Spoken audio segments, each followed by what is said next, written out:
സ്വാർത്ഥത, അഹങ്കാരം, ആസക്തി അല്ലെങ്കിൽ മോഹം അല്ലെങ്കിൽ ദുർമോഹം അതൊരു യാഥാർത്ഥ്യമാണ്.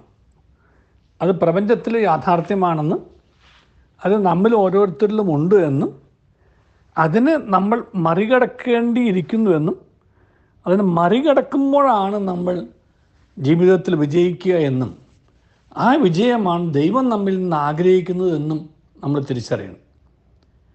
ദൈവത്തിന് നമ്മുടെ സഹകരണമില്ലാതെ സാധിക്കുകയുമില്ല. കാരണം മറികടക്കണമോ വേണ്ടയോ എന്നുള്ള ആ തീരുമാനമെടുക്കാനുള്ള ആ സ്വാതന്ത്ര്യം ദൈവം നമുക്ക് തന്നിരിക്കുകയാണ്.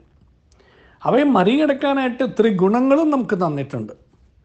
ആ ത്രിഗുണങ്ങളാണ് നമ്മൾ ചിന്തിച്ചുകൊണ്ടിരിക്കുന്ന സ്നേഹം, ത്യാഗം, ഇന്ന് ചിന്തിക്കുന്ന സേവനം. എന്താണ് സേവനം? മനുഷ്യനെ സ്നേഹിക്കുന്നതാണ് സേവനം.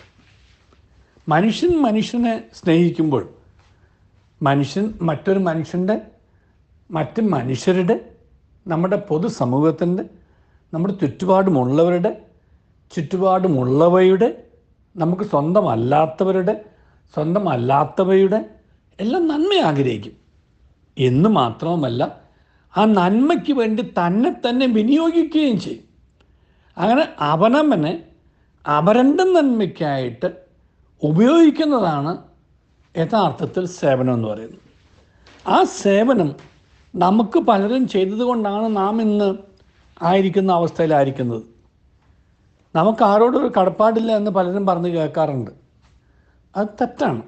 എത്രയോ പേരോട് നമ്മൾ കടപ്പെട്ടിരിക്കുന്നു.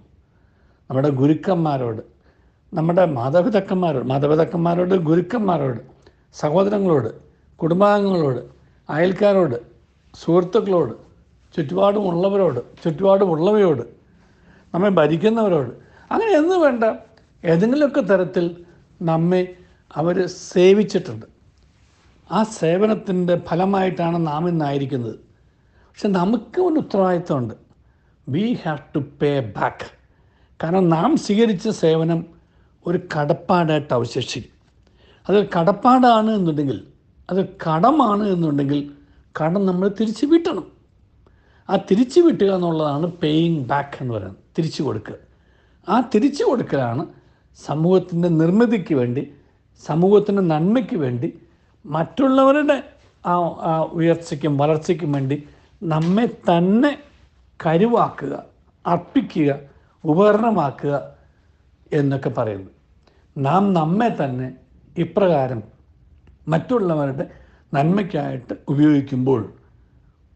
ഉപയുക്തമാക്കുമ്പോൾ, ലഭ്യമാക്കുമ്പോൾ അത് സേവനമായിട്ട് മാറുന്നു.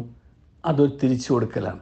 അങ്ങനെ കടത്തിൻ്റെയും കടം വീട്ടലിൻ്റെയും ഒരു തുടർക്കഥയാണ് ജീവിതം എന്നുള്ളത് നമ്മൾ തിരിച്ചറിയണം. ആ തുടർക്കഥ നമ്മളായിട്ട് കട്ട് ചെയ്യരുത്, ലംഘിക്കരുത്, അവസാനിപ്പിക്കരുത്, തുടർന്നുകൊണ്ട് പോകണം. നമ്മളെ കണ്ടിട്ടും അടുത്ത തലമുറയും പഠിക്കണം. നമുക്ക് തിരിച്ചു കൊടുക്കേണ്ടതുണ്ട്. എടുത്താൽ മാത്രം പോരാ, തിരിച്ചു കൊടുക്കുകയും കൂടെ ചെയ്യണം. അത് തിരിച്ചു കൊടുക്കുന്നതിലാണ് നമ്മുടെ മഹത്വം അടങ്ങിയിരിക്കുന്നതെന്നും സമൂഹത്തിൻ്റെ ഉത്കർഷ അല്ലെങ്കിൽ ഉയർച്ച അടങ്ങിയിരിക്കുന്നതെന്നും മറ്റുള്ളവർ, നമ്മുടെ മക്കൾ, അടുത്ത തലമുറ കണ്ടു പഠിക്കട്ടെ. നല്ലൊരു ദിവസം എല്ലാവർക്കും നേരുന്നു. ദൈവം നമ്മെ അനുഗ്രഹിക്കട്ടെ.